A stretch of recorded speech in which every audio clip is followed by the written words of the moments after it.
ಈ ವಿಡಿಯೋ ನೋಡಿ.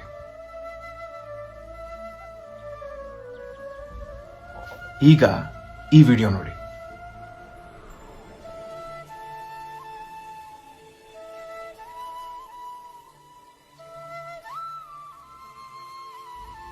ಮೊದಲನೇ ವಿಡಿಯೋದಲ್ಲಿ ಬೆಂಕಿ ಹೊತ್ಕೊಂಡು ಒಂದಾದ ಮೇಲೆ ಒಂದು ಬೆಂಕಿ ಕಡ್ಡಿಗಳು ಉರಿದು ಭಸ್ಮ ಆಗ್ತಾ ಇದಾವೆ.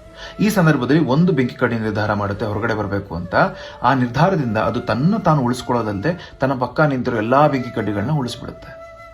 ಎರಡನೇ ವಿಡಿಯೋದಲ್ಲಿ ಎರಡು ಕ್ಯಾಂಡಲ್ಗಳು ಉರಿತಾವೆ. ಇನ್ನೇನು ಎರಡರದ್ದೂ ಬೆಳಕು ಆರೋಹಿತು ಅನ್ಬೇಕಾದ್ರೆ ಒಂದು ಕ್ಯಾಂಡಲ್ ತನ್ನ ಬೆಳಕನ್ನ ಉಳಿಸ್ಕೊಳ್ಳುತ್ತೆ ಅಂಡ್ ಆ ಬೆಳಕನ್ನ ತನ್ನ ಪಕ್ಕದಲ್ಲಿರೋ ಕ್ಯಾಂಡಲ್ ಕೊಡುತ್ತೆ. ಎಷ್ಟು ಕಲಿಯೋಕೆ ಸಿಗುತ್ತೆ. ಯಾವಾಗ, ಎಲ್ಲಿಂದ, ಯಾವ ಸಂದರ್ಭದಲ್ಲಿ ಹೊರಗಡೆ ಬರಬೇಕು ಅನ್ನೋದು ನಮಗೆ ಗೊತ್ತಿರಬೇಕು.